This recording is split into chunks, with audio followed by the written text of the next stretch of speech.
All right, Alexander, as if the world needed more drama and more problems with coronavirus and COVID-19, now officially a pandemic, we have Turkey's Erdogan causing more trouble with migrants at the border between Turkey and Greece. He was recently in Brussels. He met with EU officials. He met with NATO.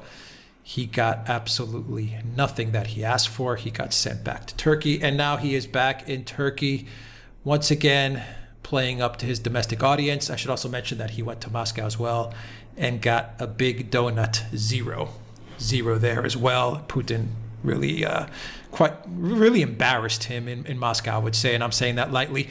You'll get into that, Alexander. But where Erdogan is strong is at home when he's playing to his domestic audience. Let me take you to Al Jazeera and what they have to say. Turkish President Recep Tayyip Erdogan accused Greek security forces on Wednesday of behaving like Nazis for using force against migrants and refugees trying to cross the border from Turkey. In the Turkish parliament, Erdogan showed legislators of his ruling AK party video footage of scenes at the Greek border. Quote, "There is no difference between those images on the Greek border and what the Nazis did," end quote, he said. "Opening fire on innocent people, exposing them to all kinds of inhumane treatment. It is barbarism in the full sense of the word," he said, repeating his call on Greece to let people cross its territory to reach richer Western European countries. Quote, "Why are you obstructing them so much and carrying out Nazi tortures on them?" he said. Now, responding to Erdogan's latest comments, Greek government spokesman Stelios Betsas denounced Holocaust comparisons. Quote, "Of course, the best answer to such ramblings is the same answer that the Central Israeli Council gave, that today's situation has nothing whatsoever to do with the Holocaust, and to avoid such comparisons, even if it is being done for domestic communication needs by any country," Betsas said. Quote, "We tell everyone that they shouldn't attempt to get in through the window. There is a door. Whoever is entitled to protection should knock on that door and be entitled to protection based on international law." Alexander, I should also point out that there are many doctored videos on Twitter which are trying to basically paint Greece as the aggressor. One of the videos has like migrants stripped down to their underwear, supposedly, and they were drenched in water. And if you look further on the video footage, there's actually a cameraman directing those migrants to actually get that position, and their clothes are scattered throughout the picture. There's also a video of a journalist, a TRT world journalist, who goes by the name of Semir Sechfovic of TRT World. And he was pretending that there was live fire being shot at him when he was at the border. They're shooting, so they've seen the camera, and they are shooting at us. So they are shooting at us. They have seen the camera and us, and we were protected by refugees as they tried to form a wall around us. Right now, they are shooting at us. Samir, are they shooting live rounds of rubber bullets at you guys at the moment? Right now, I can't make out. To be honest, it's it's very difficult to make out what exactly. So here's what they just shot at us just a minute ago to the left. So I can't really make out what exactly they're shooting at us, as so many different sounds are appearing here. And okay. As you can see, okay, Samir. Continue to be determined. They are not deterred. And as he's ducking for cover, pretending that there's live fire and live rounds coming towards him and the migrants are actually laughing at him. And I'm playing this video, so as I'm talking, people can see the video. So the migrants are actually laughing at him at how silly it looks. So there's also a lot of doctored video going out there on Twitter. Obviously a propaganda and disinformation campaign. Finally, Alexander, the New York Times also published an article, their own propaganda, saying that Greeks are running some sort of migrant camps in Greece to deal with the migrants. Of course, this should come as no surprise coming from the New York Times. And when the New York Times is gunning for you, Greece, be proud. That means you are on the right side of history. Let's not forget the New York Times also was the paper of record that supported the Iraq WMD's war. Libya, Syria, chemical weapons hoax, and the list goes on and on. Russiagate, Ukrainegate. Alexander. Well, I mean, first of all, let's talk about what Erdogan is doing and what he said. Now, first of Erdogan is in this situation where everything that he's been trying to do over the last couple of weeks and indeed months is turning to dust. He tried to make this big play in Idlib province. He said that he would throw back the Syrian army to its original Sochi lines. He sent thousands of troops into Idlib province, where they shouldn't be, by the way, not on that scale. He launched his drones to attack Syrian military positions and Syrian armor and Syrian soldiers. And what happened was that instead of the Syrian army being thrown back, it was his army that was forced to retreat.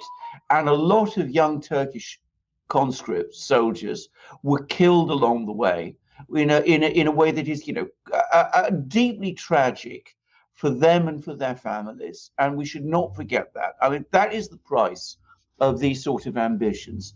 And not only was he thrown back, but as we've discussed in our previous programs, he was obliged to go to Moscow. He was put through what must have been a very tough and difficult negotiation with the Russians, with Putin himself. He was made to sit in a room where, a statue of Catherine the Great was hovering in the background. And after 6 hours, he came out with a sheet of paper, just, one sheet of or A4 sized paper with a brief agreement, which basically said that he was obliged to pull back pull back his troops and his jihadi followers in Idlib province from the key M4, M5 highways. The Syrian army retains control of the important town of Sarikib.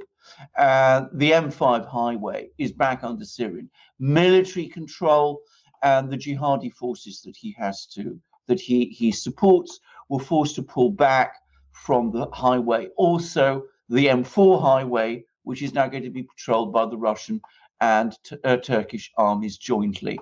And the follow-up to all of this is that there was a Russian military delegation went to Ankara, and they settled the details of this arrangement with the Turkish military. So the result is that his entire ploy in Idlib has failed, and he tried to use the migrant issue to put pressure on the Europeans to get them to support him on Idlib, and that failed.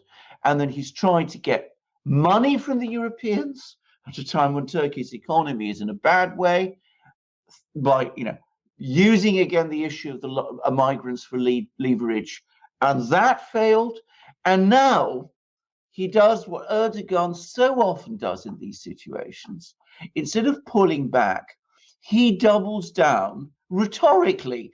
He's making all these extraordinary claims against Greece about the Greeks being Nazis, about them behaving like Nazis. Anybody with any knowledge of the Second World War or of what Hitler and the Nazi regime did would know that these kind of comparisons are not merely absurd and delusional. They are deeply insulting. And I would add, that Greece was, of course, a country which was occupied by the Nazis, where the Nazis behaved with extreme brutality.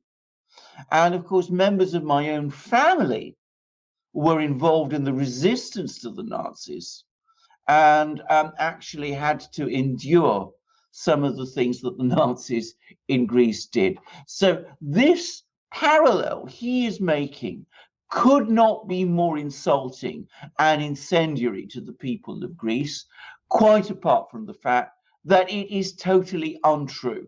Erdogan spends all his time now, so far as I can see, either insulting his neighbors or picking fights with them, which he now is invariably losing. I don't see how this helps him, and I don't see how this helps Turkey. How does it move the needle on his problems, Alexander, with the European Union and trying to extract more money from the European Union by coming out openly. And this is the second time he said it, actually, openly saying, let them in, Greece, and let them go up north or to wealthier countries in Europe. What kind of strategy is that?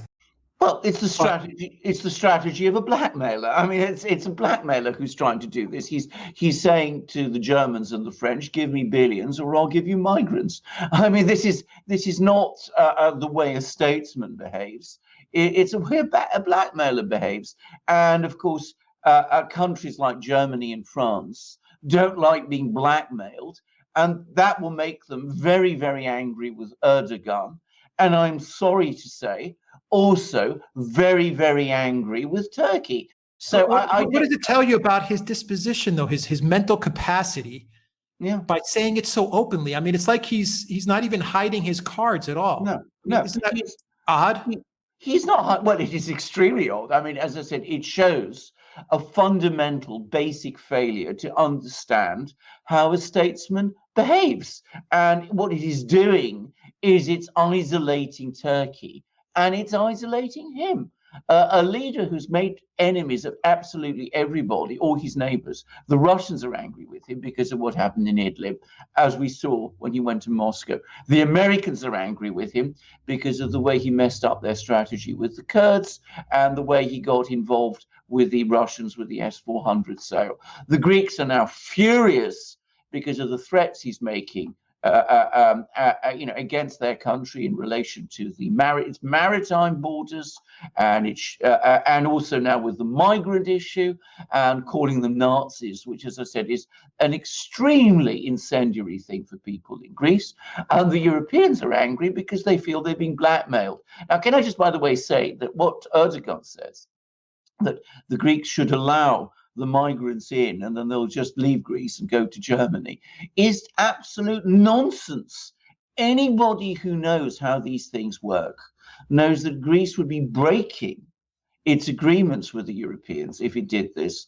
And to the extent that these people claim to be refugees, the European Union agreements require that refugees make their application for asylum in the first European country that they reach. So if Greece let them in, they would have to stay in Greece to the extent that they are, as Erdogan claims, refugees at all. So this is a completely shocking behavior. It's wrong at multiple levels.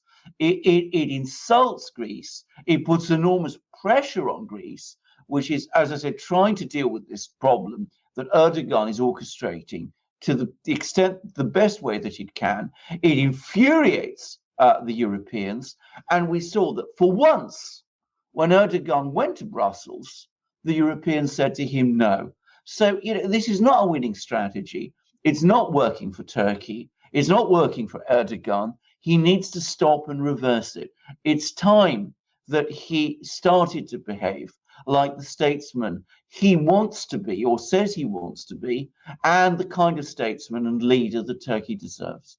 And this is coming from a man who has purged his military, imprisoned thousands of journalists, waged an illegal war against Syria, funded ISIS, Al-Qaeda, al-Nusra, harbors jihadist terrorists in his own borders.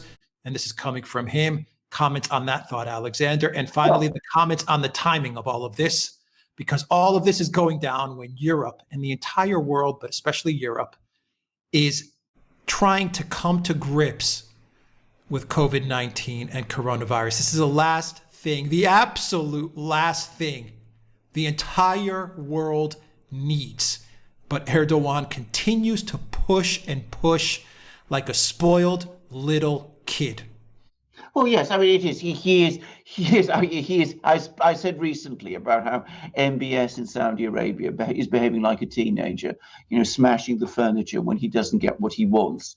Erdogan is doing exactly the same. And I know we get all kinds of people from Turkey who comment on our threads.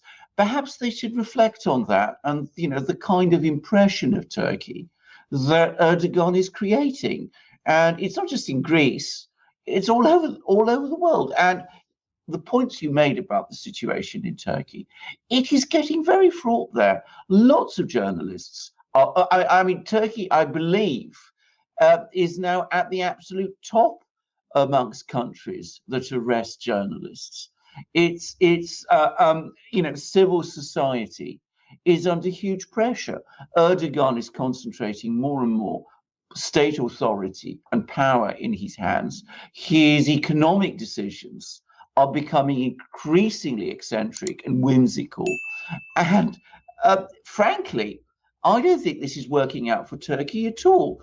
And as you absolutely rightly said, when you are collaborating with militant jihadi groups in Idlib, which include Al-Qaeda, when you've been involved with groups like ISIS in the past, well, you know, you should be the last person to start throwing stones. If you throw stones like that and call people Nazis, you know, you run the risk of having thrown boulders thrown back at you. Because frankly, it seems to me that any comparison of the way the Greeks have been behaving and the way Erdogan has been behaving don't work at all to Erdogan's advantage. And I'm being extremely polite and restrained and measured in what I've just said. Alexander, finally, wouldn't a prudent, rational leader at a time like this, once again, with COVID-19 and coronavirus and the global panic that is setting in and growing on a daily basis, wouldn't a prudent leader just say, look, 60% of you are from Afghanistan, 20% of you are from Pakistan. We have this global pandemic now. I'm sending you all home. Well, what a global. Why can't you just do that? Well, I mean, it might be difficult instead of to North Europe. Yeah, well, it might be difficult for him to actually deport these people because, bear in mind, well, because of course Afghanistan is unlikely to want to take them back. I mean, that's one of the problems. I mean, that's one of the things that he has done is by pursuing this policy of acting as a kind of transit hub for people from all over the Central Asia and the Middle East to pass through. He's to some extent created this problem for Turkey. Bear in mind, it's he who destabilized Syria. It's he who's been pursuing these overambitious policies with Central Asia. What he needs to do, he needs to stop digging first. He needs to repair relations with his neighbors. He needs to understand that with COVID-19, with coronavirus, you need to stop movements. That's what everybody's doing. They're stopping movements. They're not accelerating them. He needs to close Turkey's borders, bring these jihadi people under control, work with the Russians to find a face-saving way to get all those young Turkish soldiers out of Idlib so that they're no longer in danger. He needs to come to terms with Assad in Syria so that Turkey again has a stable and secure partner on its southern border. He needs to do deals so that the Sunni people in Syria don't feel threatened and the refugees that he's hosting from Syria do go back home in exactly the way that you said. And he needs to start mending fences with the great powers and accepting that Turkey isn't a great power and cannot behave like one, and that his actions are creating problems for Turkey instead of solutions. That's what he needs to do. And firstly, coming back to what he said, he needs to close his borders. He needs to close his southern borders with Syria, and he needs to close his borders with Central Asia. He'll get all the support he needs if he does that. And he needs to work with the Europeans to do it. And he will find, if he does that, that there are people who want to help him. Final pushback, final question once again, Alexander. Maybe it's an international legal issue, international law issue. If I have an Afghani passport and I'm seeking harbor in Turkey, and the Turkish government says you need to go home, and the Afghan government doesn't accept me, I'm still not finding the connection here. Well, if the Afghan government doesn't accept you, there are all kinds of international. You can't just put people on planes or then drive them across your border, because, of course, then you can't deport them back. You can't deport them back because the Afghan government won't take. If It doesn't take them back. If you want to take them back, you have to speak to the Afghan government. You have to secure peace there. Erdogan should be pushing for peace in Afghanistan. He should be pushing for peace everywhere. That is what Turkey needs. He ought to be making peace with Syria so that the refugees from Syria in Turkey go back to Syria. Trump is pushing for peace in Afghanistan. Exactly. So he ought to be. Isn't this a perfect timing? Isn't the timing perfect? Well, exactly. It's not yet settled, but he should be the strongest advocate for peace. And in the meantime, he should be saying to the Americans, to the Europeans, look, I'm hosting all of these people who are the product of your wars in Afghanistan. Help me deal with them. Help me deal with them until I can find ways to send them back. That's what you do. And with Syria, sending them back is in his hands, because more than anyone else, he is the person who holds the keys to peace in Syria. All he needs to do is to pick up the telephone and talk to Bashar al-Assad and come to an agreement with him. The Russians will help him do it. That will end the war with Syria. The refugees from Syria who are being hosted in Turkey can go back, and I believe it's something like 3 million of them. The migrants who are on the Greek border may be primarily from Afghanistan. But most of the migrants, I believe, in Turkey, I believe, are actually Syrians. It's clear they don't want to go back they don't want to go to Europe. They want to go back to their own country. And if he stabilizes, if he helps the Americans and the Afghans stabilize Afghanistan and bring an end to the war there, then he can end that migrant crisis as well also. That's what he needs to do. So simple. So simple, absolutely, and constructive. And it would enhance Turkey's prestige. When a few years ago, before all this began, people looked up to Turkey. They said this is an Islamic country that's developing along proper lines as a stable democracy. And that's the way to make Turkey. People look up to Turkey, to see Turkey as an up and coming, powerful country. What was it Deng Xiaoping said when he launched the great program for reform of China, which has now established China as a great power? He said that China should rise invisibly. It should make no problems for the countries around it, so that nobody was afraid of China's rise. And it should be the same with Turkey. Nobody should be afraid of Turkey's rise. Why does Turkey want to have arguments with Greece, arguments with Syria, problems with Iraq, problems with Iran, problems with Russia, problems with the United States, problems with the European Union? It doesn't help Turkey in any way. And a responsible leader of Turkey would start to think in those terms and would start to prioritize those sorts of issues, building good friends with all the neighboring countries so that these migrant problems can be contained and ultimately solved, as they can be. All right, Alexander Mercouris, Editor-in-Chief of the Duran. Thank you very much, guys. If you like this video, click on the subscribe button down below. Smash that like button. Check your subscription as well, guys, because YT is unsubscribing people a lot in mass. I am seeing it from the dashboard. So make sure you're still subscribed to the channel. That really, really helps us out. And also donate to us on PayPal, Patreon, and Subscribestar. You will find a link in the description box down below.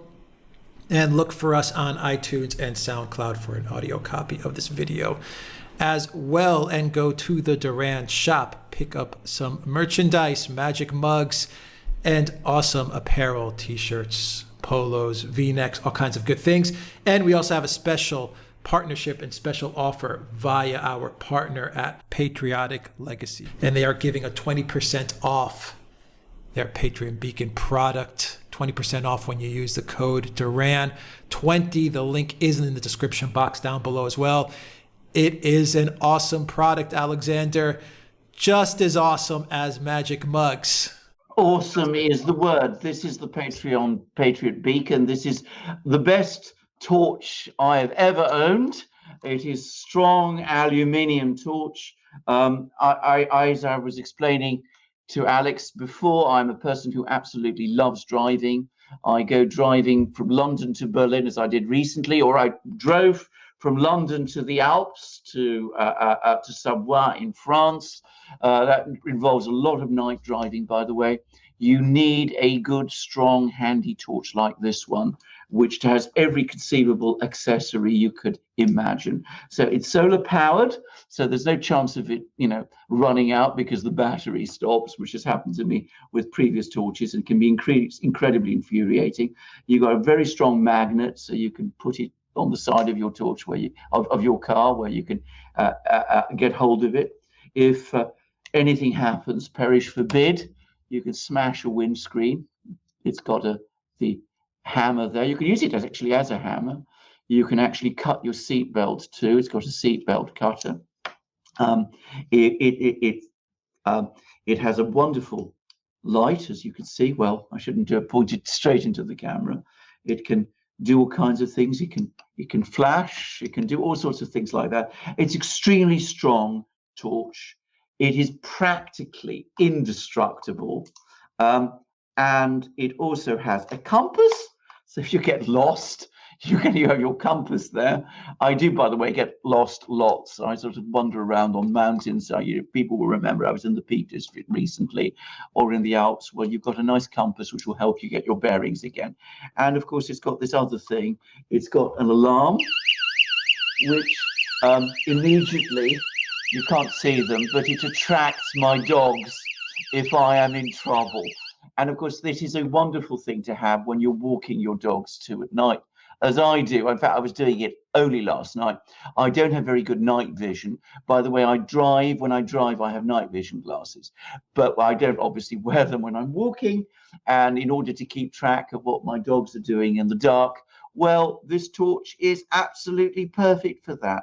And because I am someone who fumbles a lot, it's a torch which, because it is so strong and beautifully made, it is practically indestructible. So if you want the best torch in the business, this is it, the Patriot Beacon.